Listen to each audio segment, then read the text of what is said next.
En el clímax del programa pasado, ya estábamos a punto de cerrar y se nos ocurrió extenderlo a una segunda parte. Esta es la segunda parte. Estábamos hablando de intelectuales, de las campañas, de los núcleos académicos, estábamos hablando de la oposición, de Xóchitl Gálvez, de cómo le habían hecho daño los intelectuales y los núcleos mediáticos a la campaña de Xóchitl Gálvez.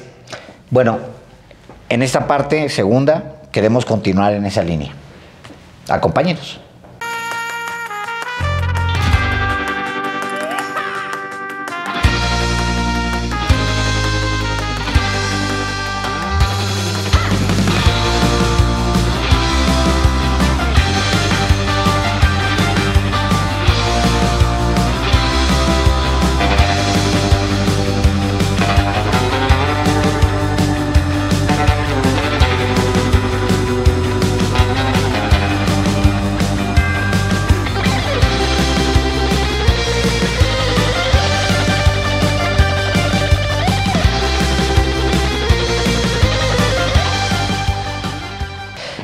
Analizábamos en un programa anterior cuál es el impacto que ha tenido la influencia directa de los núcleos intelectuales, mediáticos, académicos en la campaña de Xóchitl Gálvez.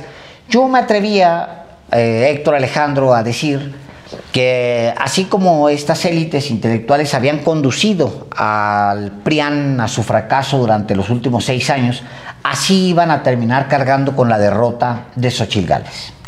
Bien, es correcta esa apreciación, porque creo que no podemos analizar la crisis que están viviendo hoy los partidos de las derechas en México sin considerar también a sus ideólogos como parte responsable de esa crisis. No es algo que como que de pronto el PRI y el PAN están en estos momentos de zozobra. Bueno, el PRD ni lo menciono porque yo creo que ya desde hace 15 años es un partido zombie. Entonces, no podemos observar a esta articulación de partidos PRI, PAN, PRD que están unidos precisamente porque saben que en sí mismos están viviendo crisis muy profundas, electorales. No podemos sentir eso ajeno a los ideólogos que han estado detrás de esos partidos, oficialmente u oficiosamente o a la distancia o como fuere. Porque me parece que sí hay mucho de mal diagnóstico como un originario de esta crisis. Ellos piensan, creo yo, esto es una especulación de mi parte, pero me parece que podemos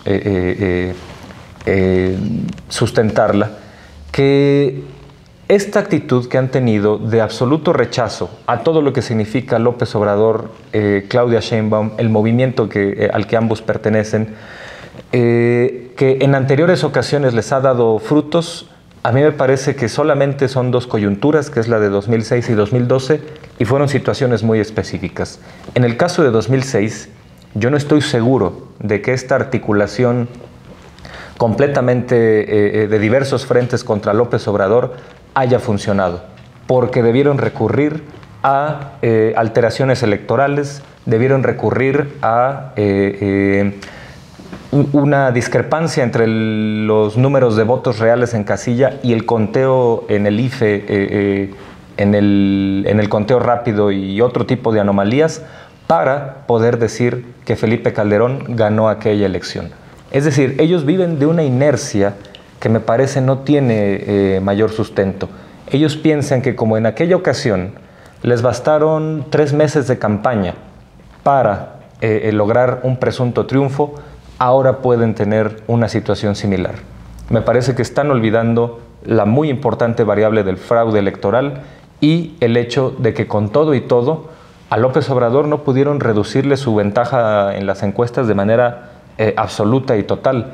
Sí perdió puntos, porque eso es un hecho, a partir de la propaganda sucia de 2006, pero aún días previos a la elección, López Obrador estaba arriba 3-4 puntos en las encuestas. Me parece que hoy que la situación es absolutamente distinta, esta ilusión de querer revertir los números no deja de ser eso, una ilusión, porque, insisto, parten de un diagnóstico equivocado. Y hoy, con esto cierro, así como en un principio pensaban a Xóchitl Gálvez como un producto milagro, y ya vieron que está vacía de contenido ideológico, ya vieron que zigzaguea de aquí para acá, ya vieron que no es una candidata sólida, ni en su discurso, ni en su estrategia, ni en su campaña, pues me parece que ahora el producto milagro que buscan es esta campaña de desprestigio. Se les olvida que por muchos milagros que quieran, lo que les falta es producto, porque para eso necesitan sustancia ideológica, un buen diagnóstico del país, un diagnóstico que incorpore lo que no han querido incorporar, que es las luces y no solo las sombras de un proyecto al que llevan 20 años odiando. Mientras sigan así, porque esto no es nuevo, pasó igual en 2018. Mientras sigan así, seguirán en esta absoluta inopia, inoperancia en la lona. En el programa pasado tratamos en particular la deslegitimación, la falta de legitimidad de la clase mediática, intelectual asociada a la derecha. Y ustedes también lo trataron justamente cuando yo no estuve aquí. Y una de las consecuencias que quizás no hemos tratado, pero que deberíamos hablar ahora, es que la consecuencia lógica de esto es que la izquierda tiene que dar un paso hacia adelante en su crítica frente a los gobiernos progresistas, frente a este gobierno progresista. Porque, lo digo en otras palabras, la falta de legitimidad del ecosistema intelectual y mediático que durante tantos años fue dominante acá, obliga a que la izquierda dé un paso hacia adelante a su crítica a los errores que se hacen acá. Porque los vacíos se llenan. Y si estas voces, si estas figuras, si estos actores no son más leídos, no son más escuchados, no se les baja de charlatanes, entonces, ¿qué esperamos entonces del ambiente intelectual que vamos a tener en México después del 2024? Y a mí me parece que es la obligación de quienes nos asociamos con la izquierda, de quienes tenemos la posibilidad de tener micrófonos, quienes tenemos la posibilidad de estar en lugares como estos, entonces no ser en absoluto condescendientes con los errores que se hacen en el partido, con los errores que pueden hacer los gobiernos de izquierda, porque eso es en todo caso lo que fortalecerá la democracia. Los vacíos se llenan y es obligación de quienes tenemos la posibilidad de hablar, de llenarlos, pero no desde como lo hicieron ellos, ¿no? Desde desde lo artificial, desde la vulgaridad, también desde la arrogancia, sino desde un nuevo lugar que nos permita tener una conversión pública mucho más elegante, mucho más sana, mucho más crítica también que la que tuvimos en este país durante casi 3 décadas. Sí, por supuesto. O sea, menos desde el periodismo puede haber una visión complaciente de lo que acontece en el país. Pues el país arrastra una serie de problemas que a la autoridad que es elegida o es designada se le debe exigir que resuelva. Si el país está en una situación que, por supuesto, en una coyuntura electoral se somete a revisión por parte de quienes, lógicamente, desde la oposición dicen que hay que cambiar porque la cosa está yendo hacia el despeñadero.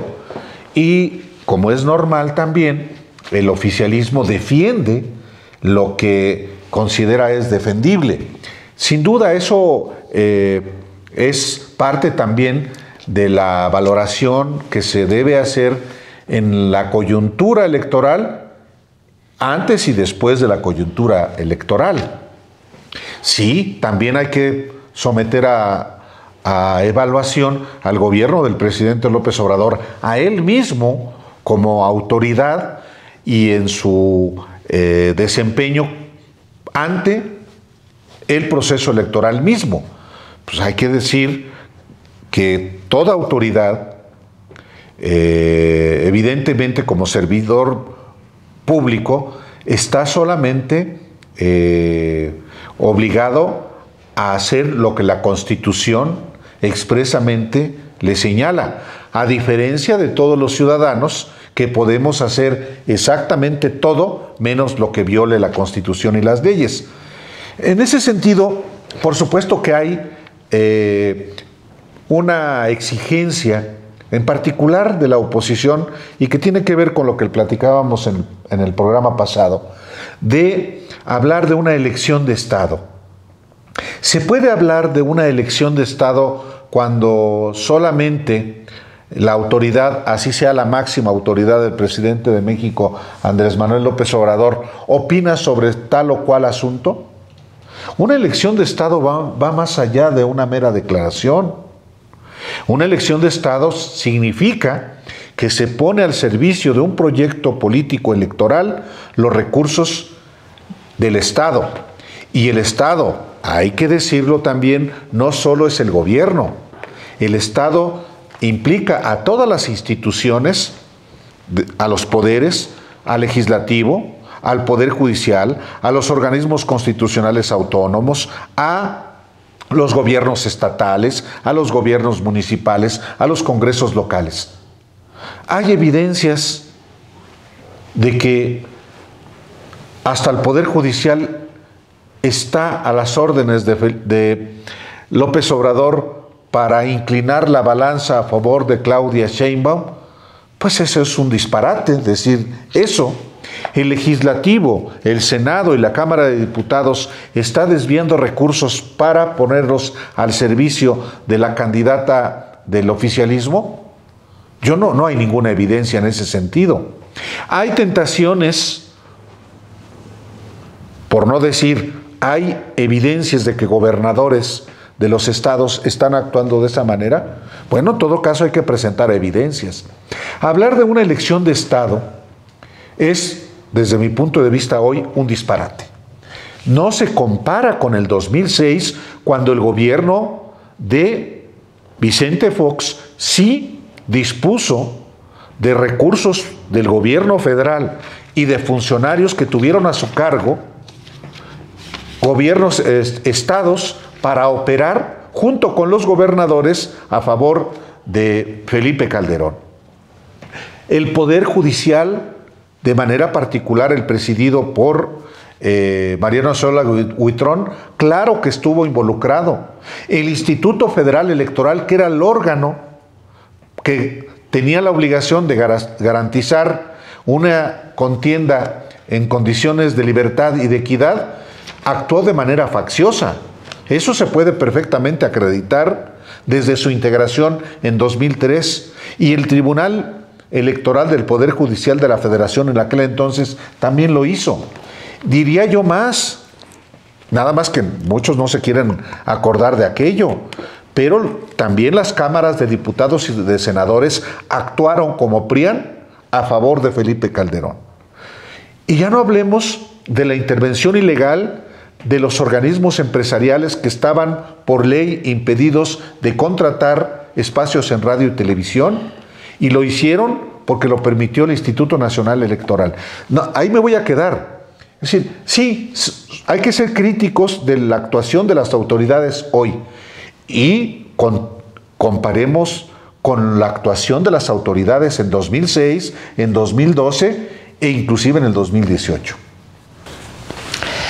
Gran parte del debate, digamos, con respecto a esto de los señalamientos de elección de Estado, tienen que ver sobre si van a funcionar los argumentos. Es decir, no basta con decir que es una elección de Estado para que todos creamos que es una elección de Estado. Y no basta con que lo digan las élites intelectual, mediática y académica, que se trata de una elección de Estado para que lo sea, porque cada vez tienen menos voz.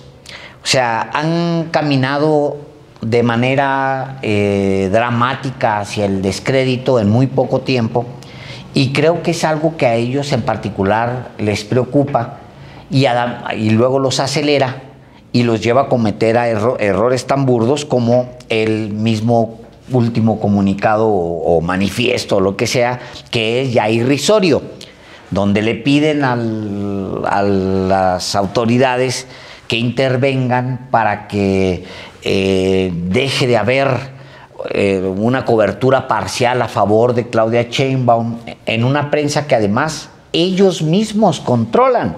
O sea, los programas que nosotros hacemos aquí sin embargo, ahora mismo, pues los hacemos con estas cámaras que ustedes ven y con los recursos que tenemos, cuando ellos realmente controlan todo el resto de la prensa.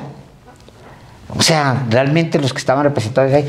Pero me voy más bien por el tema de la pérdida de voz, porque ahí va a ser, ahí está la posibilidad de que lleven hasta el extremo este argumento de que se trata de una elección de Estado.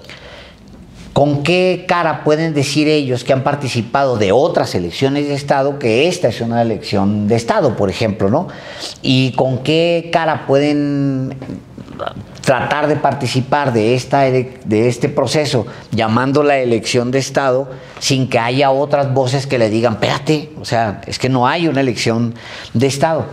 Yo creo que ese mundillo intelectual que tuvo mucho poder en el 2006, que participó abiertamente en las elecciones del 2006, como lo detallaban ustedes mismos, tiene un peso muy menor hoy.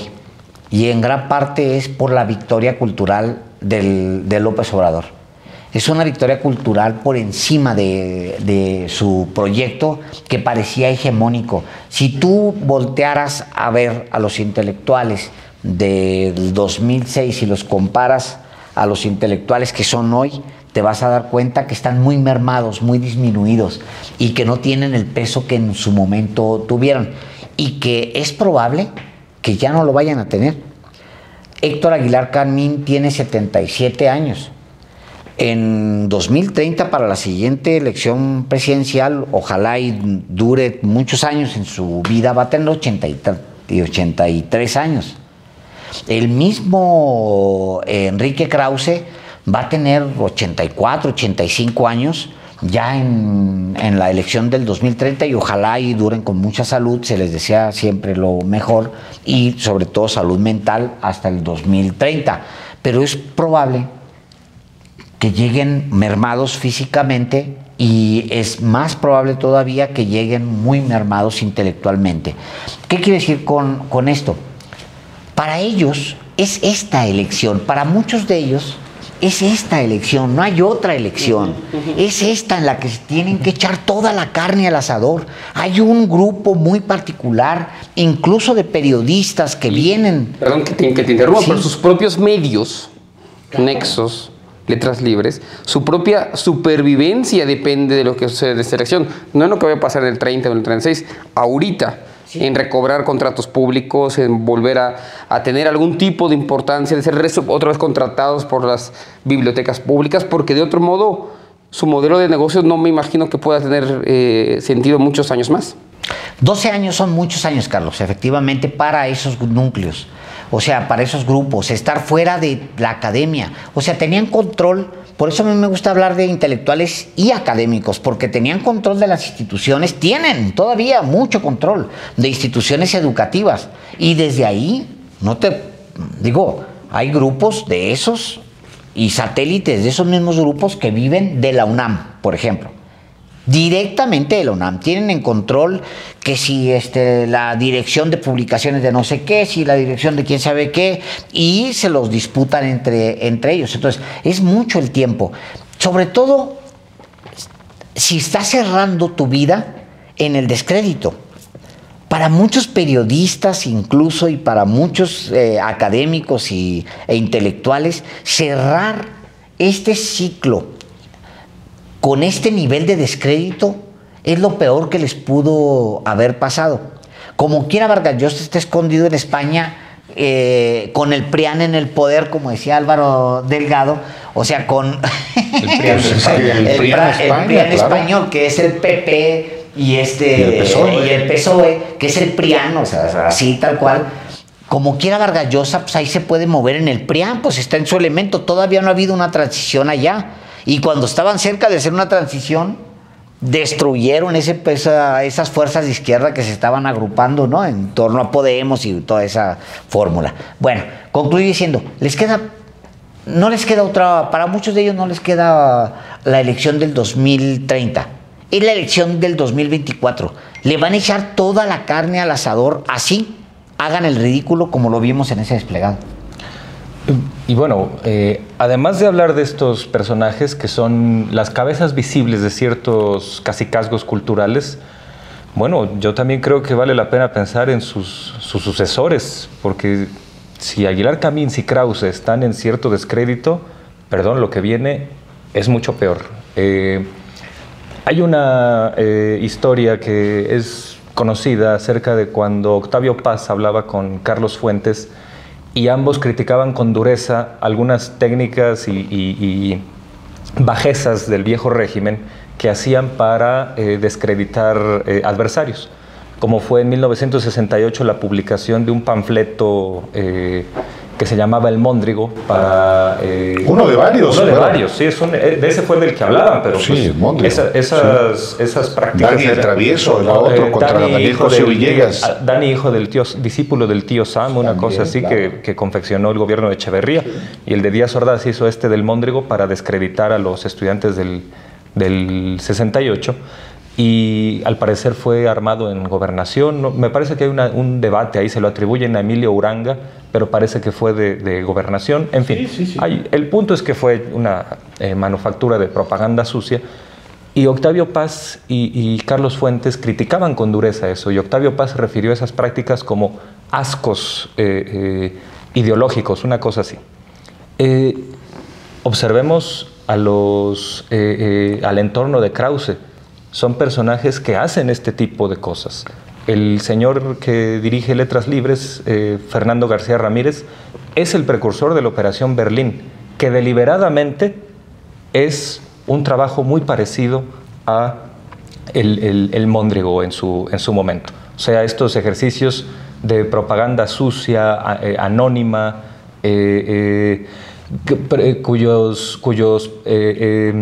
cuyas publicaciones tienen que ver no con investigación, sino con espionaje, sin ningún tipo de rigor, haciendo asociaciones forzadas. En fin, es una cosa muy similar a lo que hacía el viejo régimen. Y estos son los supuestos, es la nueva generación de intelectuales que podrían suceder a Krause o Aguilar Camín por razones ya de biografía, ¿no? Entonces, lo que viene no es muy halagüeño. Y coincido con Carlos, también hay que mirar hacia las izquierdas y ver cómo viene el relevo generacional. Me parece que en este momento hay muchas cosas muy problemáticas, aunque no hay una crisis como sí está viviendo las derechas. Entonces, nada más un apunte muy breve con respecto a la elección de Estado, que es el diagnóstico central o parte del diagnóstico de estos intelectuales en este momento. Me parece que para aclarar qué es en realidad una elección de Estado hay que pensar en el concepto de partido de Estado, con el que se definió al PRI en el viejo régimen. Es aquel que domina los recursos monetarios, logísticos y simbólicos de un Estado en una relación privilegiada e ilegítima, y con eso no permite que haya una competencia y en los hechos hace imposible el triunfo de otra fuerza política.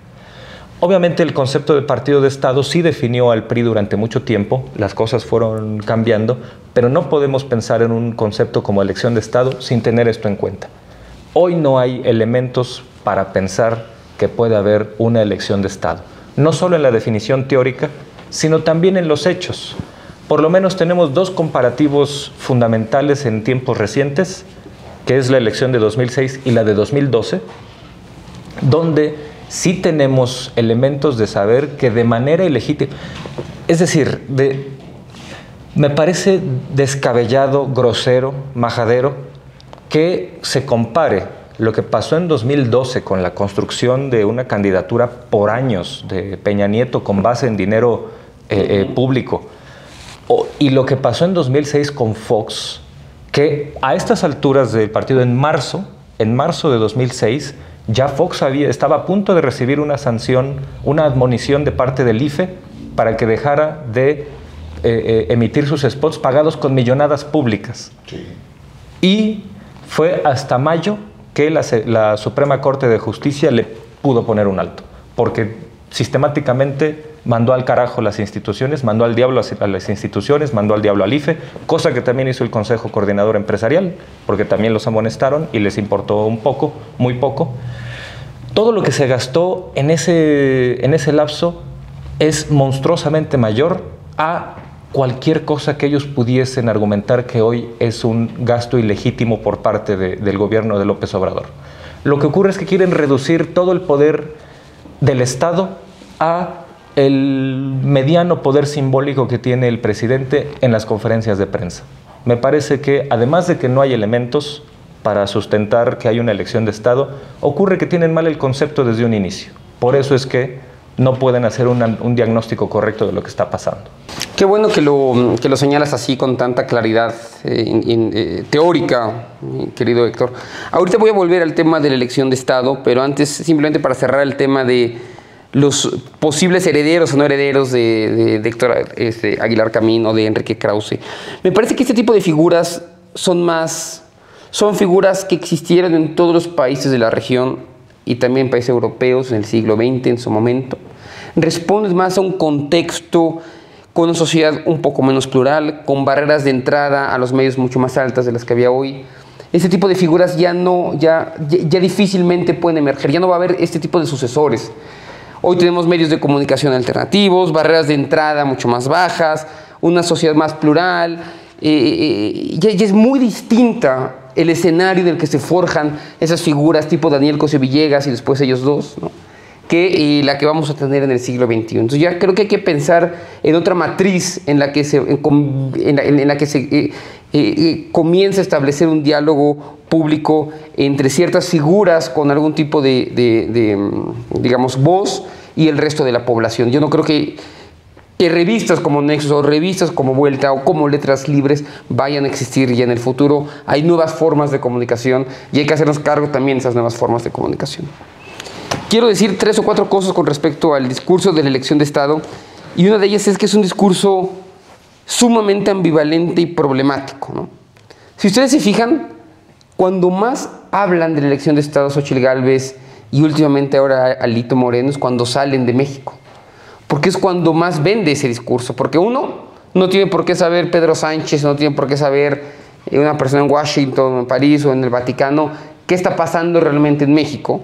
Y en cambio es muy sencillo vender la imagen de un país cada vez más autoritario, donde no hay elecciones libres, y entonces venden la imagen de la elección de Estado fuera de México, ¿no? No es casual que Alito Moreno fuera la semana pasada a la conferencia de qué fue? De la Internacional Socialista, y es una cosa increíble. O sea, cualquier mexicano ve a Alito Moreno en esa cámara hablando como habló y dice, ¿cómo? O sea, de verdad, o sea, ¿con qué cara dices lo que estás diciendo?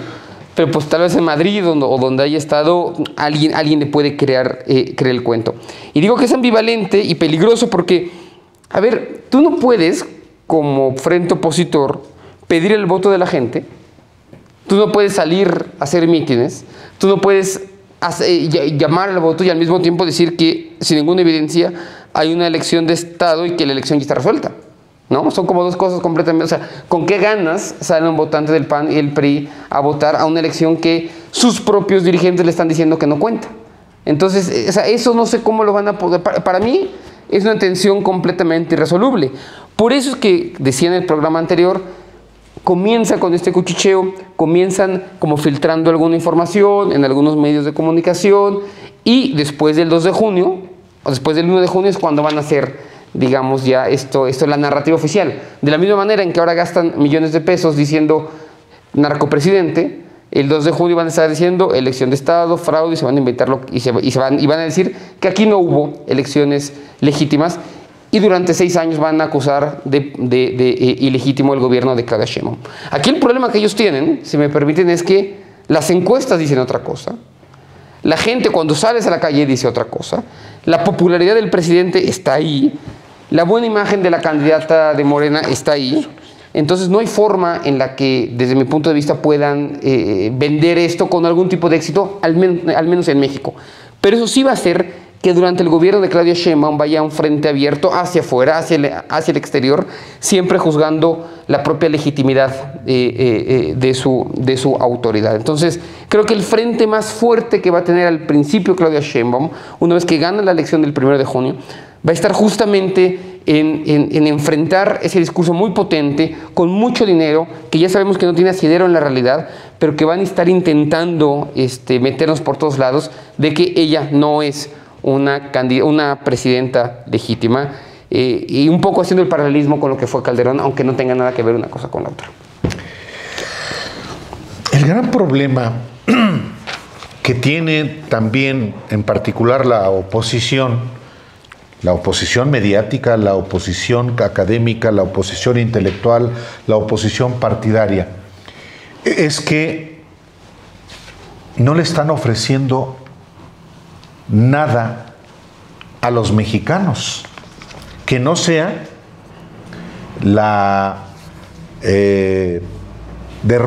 que no sea el derrumbe del país. No le están diciendo tampoco que ante ese derrumbe le van a formular una opción. Y yo lo que advierto, en particular en la oposición partidaria, es un poco lo que hizo Josefina Vázquez Mota en 2012, en aquel pronunciamiento, el último pronunciamiento de su campaña, que seguramente quienes nos ven y quienes nos escuchan y ustedes también van a recordar. ¿Se acuerdan que en su cierre de campaña en el estadio de las Chivas en Zapopan, Josefina Vázquez Mota concluyó su mitin diciendo que de ganar ella, iba a nombrar como Procurador General de la República a Felipe Calderón? Es muy importante recordar este dato porque Josefina Vázquez Mota dice: a ver, yo cuando llegue a la presidencia voy a nombrar al presidente Calderón Procurador General de la República. Así cerró su campaña. ¿Qué lógica tenía eso? Una muy simple, nada más. No era ganar, porque eso ya estaba perdido. Sí. Perdido. ¿Y acaso perdió votos diciendo eso, no? Al tercer lugar. Sí, la argumentación, sin embargo, fue: hay que cohesionar el voto que hoy tienes, porque el voto se estaba yendo hacia Andrés Manuel López Obrador. ¿Y quién le aconsejó a Josefina Vázquez Mota decir eso? Calderón. Se lo hizo llegar a través de Margarita Zavala. Y se hizo llegar también a través de Juan Ignacio Zavala, el cuñado de Felipe Calderón, y a través de Santiago Krill, que era el coordinador de la campaña de Josefina Vázquez Mota. Lo narro yo en mi libro El Amaciato.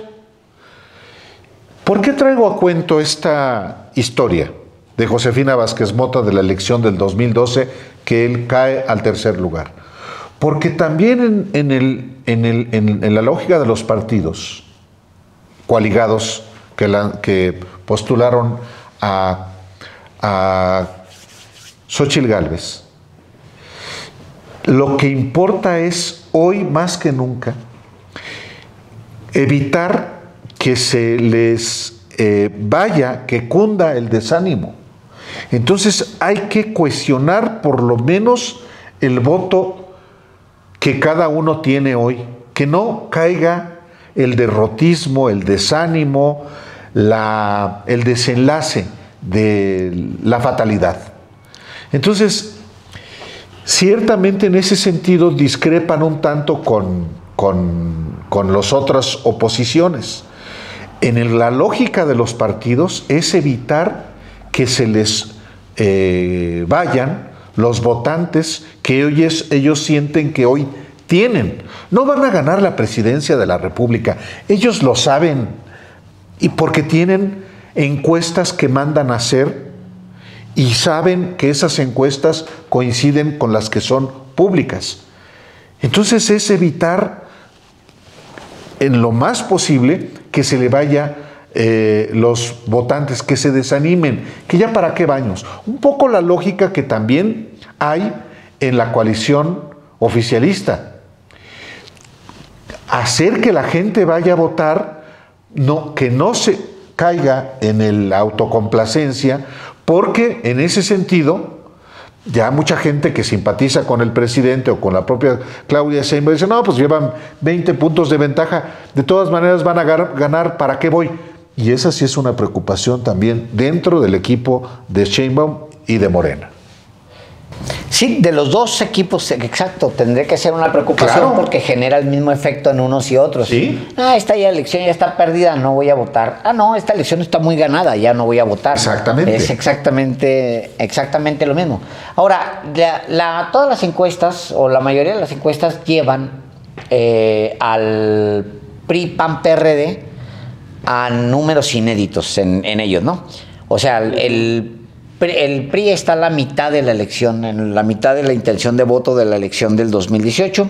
El PAN lo mismo, está en la mitad de la intención de la votación del 2018. Ahora tiene en intención de voto la mitad de lo que tuvo en ese año. Y el PRD está básicamente al borde de la desaparición. Que empezó su degradación, ya la sabemos, o sea, la segunda. Ahora mismo ya ni candidaturas tiene, apenas lograron salvar ahí a los chuchos y ellos están listos, y además ellos están preparados para brincar al siguiente estadio parasitario que me imagino será pegarse al PAN o al PRI y no, yo no sé, bueno, es que pueden hacer cualquiera de esas cosas. O sea, son parásitos al final, ¿no? O sea, han sido parásitos toda su vida. El tema es que al llegar a esta elección, no solamente el fracaso va a ser muy rotundo para los que estuvieron aconsejando a Xochitl Gálvez, y me refiero a estas mismas élites intelectuales, tal, sino para los mismos partidos políticos. Pero si tú acompañas además la derrota de Movimiento Ciudadano, como lo decíamos en el programa pasado, si tú acompañas además la derrota del PRIAN con la desaparición del PRD, con la derrota tan contundente, que parece ser que así será, de Movimiento Ciudadano, entonces lo que vas a tener va a ser un llamado casi a la reconfiguración de los partidos políticos. O sea, sí, lo que viene tiene que ser una reconfiguración de las fuerzas políticas tradicionales, eso está clarísimo. O sea, van a llegar a una crisis que no les da para la elección intermedia, digamos, del siguiente, de la presidencia de Claudia Sheinbaum, si es que todo se mantiene como está, le da para esa intermedia y se acabó. O sea, por lo menos yo creo que el PRI va a convertir en el próximo PRD. Y va a ser el gran perdedor de la elección, te lo digo. Así es, y va a estar muy cerca de su desaparición, ¿eh? Sí. O sea, lo cual te lleva a lo siguiente. El escenario de 2025 va a tener que ser un escenario donde se abren oportunidades en la oposición para viejos y nuevos jugadores.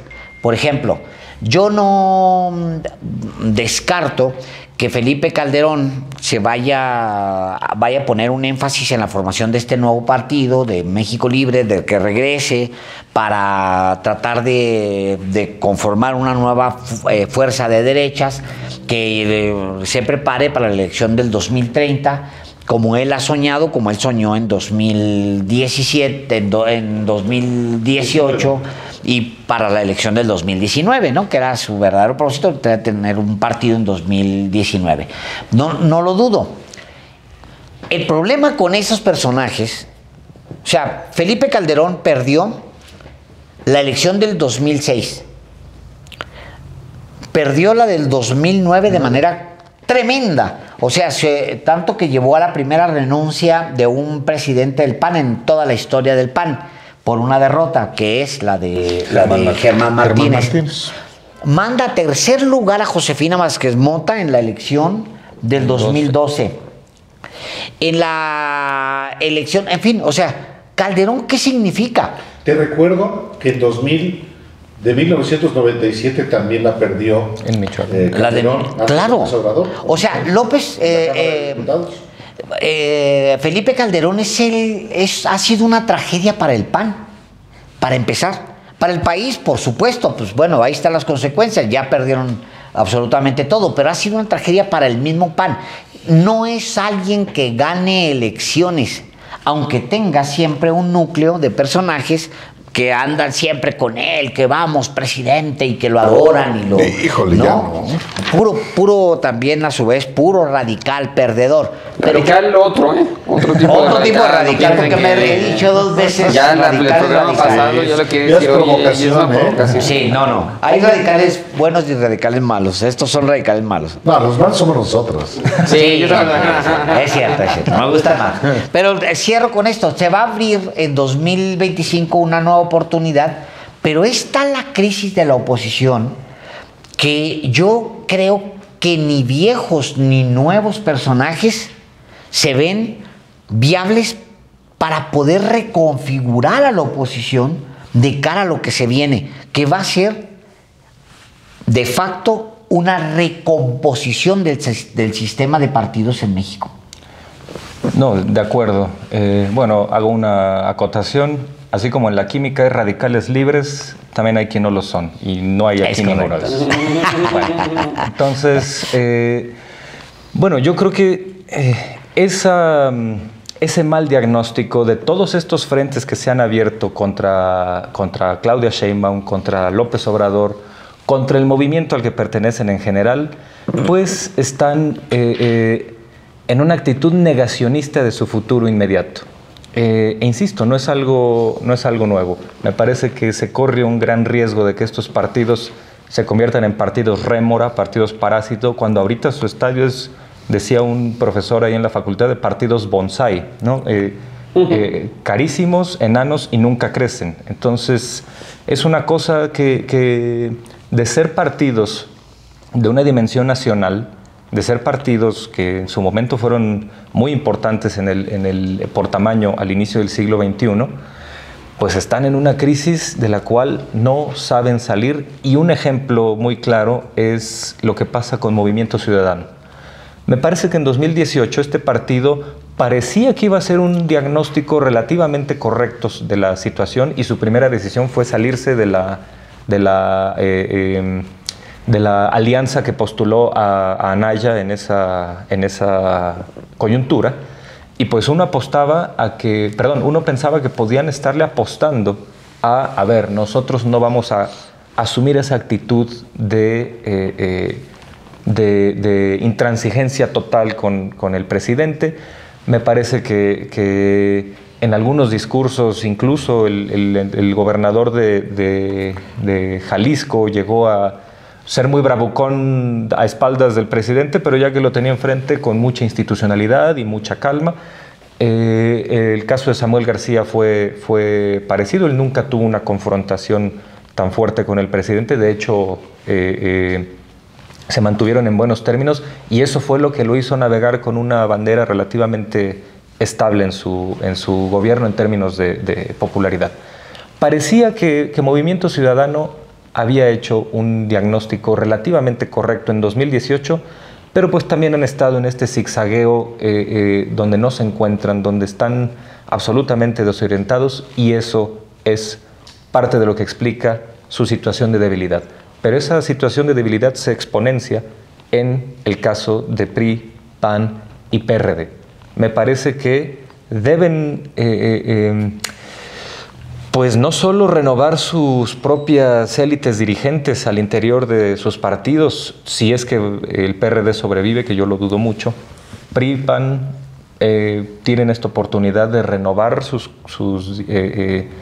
élites por completo y desentenderse de este grupo de ideólogos que, bueno, yo no sé en cuándo aceptaron que su visión, sus análisis de la realidad, que estaban completamente fuera de tono, fuera de la realidad, ¿por qué lo siguen escuchando? Me parece un enigma que no entiendo. No sé si ellos les dirán lo que quieren oír, No sé si saben que les están mintiendo, pero no les importa. No sé si mientras ellos aseguren algunos cotos de poder, como lo acaban de hacer tanto Alito, tanto Jesús Zambrano, Marco Cortés, poniéndose en los primeros lugares de las listas de senadores. Claro. Entonces, 6 años. Entonces me parece que mientras tengan eso, no les interesa lo que pasa con sus partidos, aunque de dientes para afuera en el discurso público tengan este discurso catastrofista de que ellos son el último coto para evitar llevarnos a la deriva autoritaria y a la dictadura y a la tiranía. Alguna vez en una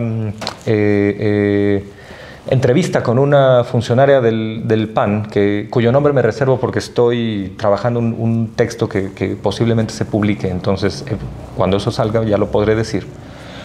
Pero ella decía compartiendo quizá un poco parte de nuestro análisis aquí, decía ella, bueno, sí, es que el PAN nunca se hizo responsable, y debió hacerlo, acerca de esta crispación social que hoy vivimos y que viene de 2006. Me parece que si algo quisieran crecer, tendría que empezar por ahí. Sacudirse los lastres intelectuales, entre comillas, y sacudirse por completo a los remanentes del calderonismo, que es delincuencia organizada. Y desde 2023 debemos asumirlo así. Pero ¿qué pasa? Volteas a la campaña de Xóchitl Gálvez y muchos de estos personajes siguen ahí encumbrados. Es que es paradójico, porque llevan quejándose de la polarización y luego dicen go negative, ¿no? O se quejan de la polarización, que la sociedad está dividida, y no, campaña sucia, go negative, inventemos chismes. ¿Cómo no van a querer todos polarizar? Entonces es una tragedia. Quiero decir un par de cosas sobre MC, casi no lo tocamos aquí, con justa razón, pero es intrascendente. Es que Carlos, es importante, ¿no? Es importante por algo, Alejandro. Lo mejor que pudo haber pasado a la campaña de Xóchitl Gálvez es que Samuel García no estuviera más compitiendo, porque ya sería el segundo lugar. Creo que lo dijimos en diciembre, la primera vez que charlamos sobre esto, pero bueno.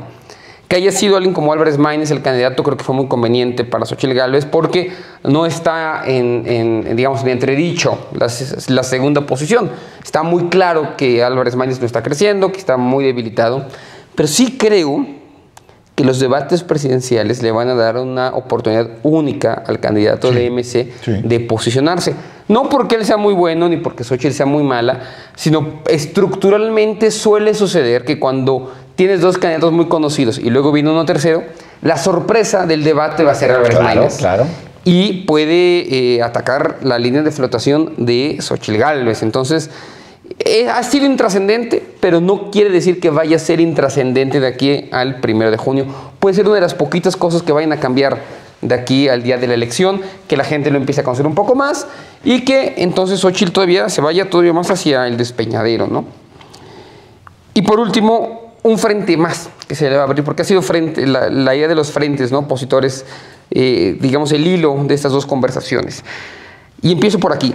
Se nos olvida que la elección del 1 de junio es una elección, pero son cientos de elecciones. O sea, está la elección presidencial y luego hay cientos de elecciones, y son esas elecciones las que van a jalar muchos de los votos en los 9 estados que se van a disputar a nivel gobernatura, y por supuesto todos los municipios, alcaldías de todo el país, ¿no?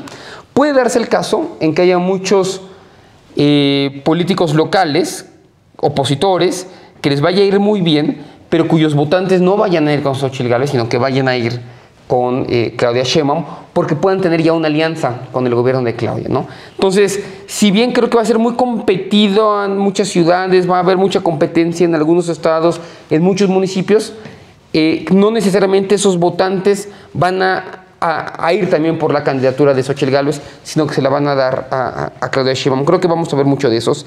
Y al final vamos a ver, me parece, una oposición, como ustedes ya la dijeron, en algunos enclaves potente, pero en general bastante menguada. Y en realidad la verdadera oposición a Claudia Sheinbaum va a estar adentro de Morena. Porque en el sentido de que Morena se ha ido convirtiendo en un partido atrapatodo, que busca los mejores liderazgos, incluso cuando pueden venir, o bueno, no a los mejores, sino digamos a los que pueden alcanzar más votos, ¿no? Pero no necesariamente los mejores como perfil. Esos perfiles no necesariamente comparten la agenda política del presidente López Obrador.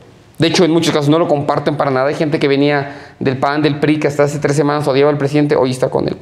La oposición, el mayor frente interno que se le va a abrir a la candidata, no va a estar ni en los Krauses, ni en los Aguilar Camín, ni en las Letras Libres, ni en MC, ni en el PRI del PAN, sino adentro del partido hegemónico. Y por eso es muy importante que empecemos a hablar más de Morena, de lo que está sucediendo en Morena, y de cómo a partir del 1 de octubre Adán Augusto López, Marcelo Ebrard y todos los caudillos, digamos, del partido van a ser el principal frente opositor e interno a la presidenta de la República. No nos quede la menor duda.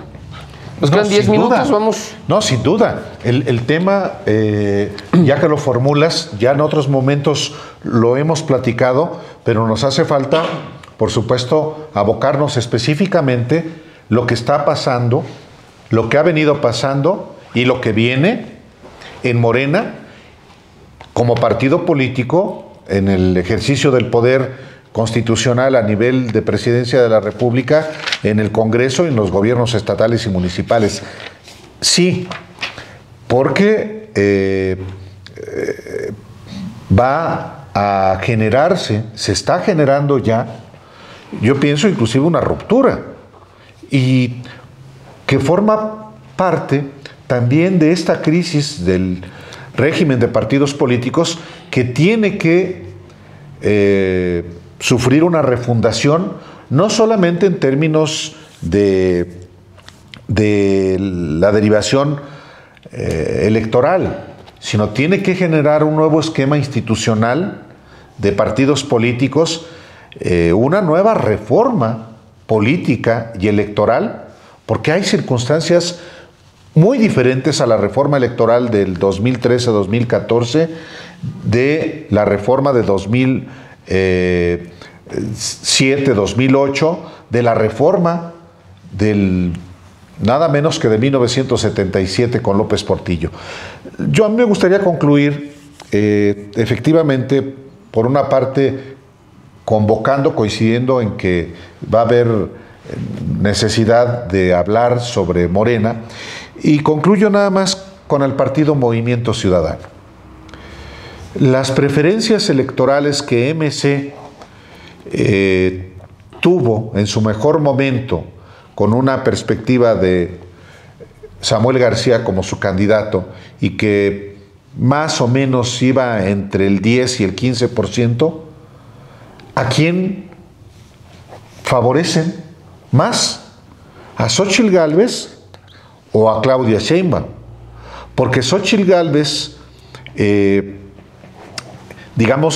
está en esa expectativa, y el cálculo de ella y de los partidos que la lanzan es fue descarrilar a Samuel García precisamente para capitalizar una preferencia electoral a favor de Xóchitl Gálvez.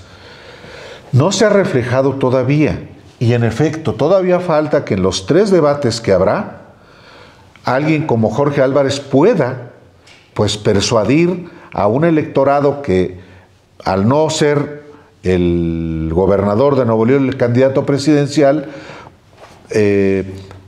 busque que ese voto no se vaya con Sheinbaum, pero tampoco con Xóchitl Gálvez, porque entonces MC se coloca en una hipótesis de inclusive perder el propio registro, que en la más reciente elección presidencial, en 2018, obtuvo el 7%. Sí, es bajísimo. En realidad, si Movimiento Ciudadano puede terminar, muy mal. A lo mejor, si no pierde el registro, puede terminar 4 o 5, que son mínimos históricos, lo cual nos lleva de regreso otra vez a esta reconfiguración del sistema de partidos que se dio de manera natural, sin necesidad de una reforma, y que va a impactar en 2025 para esta nueva composición, digamos, de futuro. Como ya estamos en el cierre, doy rápidamente mi comentario. Coincido plenamente en lo que plantea Carlos, en el sentido de que vamos a tener que voltear a ver mucho hacia Morena. Yo decía, Me hubiera gustado, yo decía antes, Claudia Sheinbaum va a tener muy poco tiempo para concentrarse en Morena y generar reglas para Morena, porque en realidad a partir de la elección, si los números le dan como parece que va a ser y va a ser presidenta de México, ella terminando la elección, el día siguiente ya está pensando en todos los mexicanos, ya no en su partido político. Entonces tenía muy poco tiempo. Me hubiera gustado mucho que hubiera impuesto algunos sellos dentro de Morena que fueran muy contundentes. Por ejemplo, la selección de candidatos, que era clave. A mí no me gusta en lo absoluto que vía el Partido Verde se hayan colado tantos personajes nefastos, símbolos de la vieja y podrida política priista y panista. A mí no me sonríe en lo absoluto que esté Hank, uno de los Hank, y que esté Rubiel Ávila, en fin, toda esta cantidad de personajes podridos que vienen de estirpes podridas, a mí no me sonríe. Pues no, me parece que es una cosa que se tiene que denunciar y me parece que es una cosa en la que Morena tiene que poner énfasis, porque es un partido demasiado joven para estar acumulando tanta basura. O sea, es demasiado joven, sería una lástima que se pudriera en tan poco tiempo. Y yo creo que ese pragmatismo, como lo mencionaba, creo Álvaro, ese pragmatismo puede terminar siendo muy venenoso, puede terminar siendo un gran veneno. Y por el otro lado, lo que planteabas de estas fuerzas que se van a empezar a disputar al interior, yo no sé, honestamente, si se atrevan estos, digamos, caciques, como los llamaban al interior de Morena, a confrontar a la presidenta Sheinbaum. Es decir, a la presidenta de la República, ¿no? Yo no sé si eso vaya a suceder, si desde Morena vayan a confrontar propiamente la figura de Claudia Sheinbaum. Sería un grave error. Pero yo sí creo, sin embargo, que se van a confrontar entre ellos, porque van a querer crecer. Yo veo muy débil a Dan Augusto, veo todavía más débil aún a Monreal. Creo que hay un nuevo liderazgo distinto, social, en Noroña, por ejemplo. Veo pero veo a alguien que quiere la presidencia muy posicionado, y es a Marcelo Ebrard. O sea, lo veo a él no solamente posicionado, sino con estructura para competir al interior. Y a él sí lo veo buscando la presidencia y buscando el control del partido, y lo veo. No siempre funciona anunciar con tanta anticipación tus intenciones como lo hizo Marcelo, y el caso más claro es el de Ricardo Monreal, que al principio del sexenio él ya se veía como el nuevo dirigente del partido y se veía controlando y se ponía triste cuando no lograba algo y denunciaba la nomenclatura cuando... Bueno, él mismo fue llevándose a su mismo abismo y terminó siendo lo que colocado donde hoy está. Los personajes dan coletazos, pero bueno, ahorita está en ese espacio. Pero yo creo que no van a confrontar a Claudia. Yo creo que esa confrontación se va a dar al interior. Entre ellos. Sí, de cara al 2030, eso es lo que yo creo. Sí, me parece que una de las fortalezas de la candidatura de Claudia Sheinbaum hoy, que bueno, yo las pondría en este modo, ¿no? Que además de que ella en sí misma tiene esta pertenencia al movimiento, que hoy goza esta aceptación porque está identificado con el gobierno de López Obrador, además tiene tras de sí pues haber ganado 2 elecciones en su biografía política, una delegación, la de Tlalpan, y la jefatura de gobierno, que no solo no es poca cosa, es la principal plataforma política después de la presidencia. Y bueno, su trabajo aquí, que tiene también una muy buena aceptación, tienen esta solidez en su candidatura. Y otra cosa es precisamente que en esta gama de frentes de la cual hemos hablado en estos 2 programas, ahí no está un frente que haya surgido del propio seno de Morena. Me parece que en algún momento se pudo insinuar cuando Ebrard declaró ahí que no estaba de acuerdo con los resultados de la encuesta. Parecía que podía construirse algo por ahí, pero no se construyó, terminó aglutinándose, terminó sumándose, y me parece que el hecho de que no haya habido un elemento escindido de Morena para formar esta gama de frentes opositores, me parece que también es parte de la fortaleza de Claudia Sheinbaum como candidata de cara a la próxima elección. Por supuesto, hay personajillos irrelevantes que se han salido de Morena para sumarse al frente, que bueno, ni merece la pena mencionarlos porque son absolutamente intrascendentes, pero pues digamos, eso que las izquierdas partidistas habían tenido siempre como problema, que era la falta de cohesión, la falta de una articulación en coyunturas muy, muy importantes, me parece que ahora sí se dio con cierta solidez. No es la solidez fingida de 2012, por ejemplo, cuando los chuchos se sumaron a la candidatura de López Obrador de dientes para afuera, pero operativamente no solo no hicieron nada por esa candidatura, sino que operaron en contra, como fue el caso del Estado de México en su momento. Entonces, pues me parece que eso coincido con esta tesis de que posiblemente el frente, una fortaleza opositora en el futuro viene del propio seno de Morena, pero en este momento van articulados, ya después, quién sabe qué pase. ¿Les parece si concluyo? Por supuesto. ¿Vamos concluyendo? Sí, adelante. El antilópez obradorismo enfrenta muchísimos retos, unos claramente identificables. El López Obrador y el López Obradorismo enfrentan muchísimos retos, unos de cara a la elección, al 1 de junio, otros que se postergarán y que heredará Claudia Sheinbaum Pardo. Los revisamos en esos dos programas, el mediático, claramente representado por TV Azteca, y en una alianza ahí bien perversa con Letras Libres, invitando a sus intelectuales a ir a sus universidades, una cosa de liberalismo, el liberalismo realmente existente en México. Me gusta mucho esa alianza. Es que es la derecha. Es la derecha. La derecha que no termina de asumirse como derecha. Aunque Salinas Pliego sí, Salinas Pliego sí, pero increíble Christopher Michael Domínguez yendo a la biblioteca, a la universidad. Aula, Letras Libres. Entonces, bueno, están ellos, ¿no? Está este frente, el frente judicial con el que se ha enfrentado directamente ya el propio presidente. Está el partidista, representado en este momento por Xochitl Gálvez y por Marco Cortés y por Alito Moreno. El empresarial, que también ya lo identificamos en estos dos programas.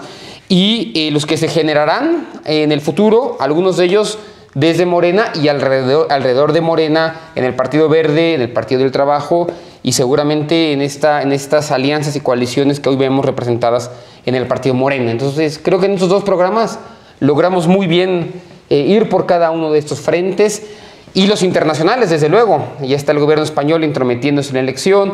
Tenemos también los riesgos que va a enfrentar hacia el futuro Claudia Sheinbaum en caso de que vaya a salir presidente Donald Trump. Retos enormes, estructurales, para los cuales necesitará condensar muchas mayorías en México, ¿no? Entonces, pues de mi parte agradecerles, de parte de los periodistas, de parte también de Héctor Alejandro. Estaremos aquí la siguiente semana para tratar otro nuevo tema, siempre aquí viernes 10 de la noche, Sin embargo al aire. Espérenos. Estudio B, inscríbase por favor. Corte.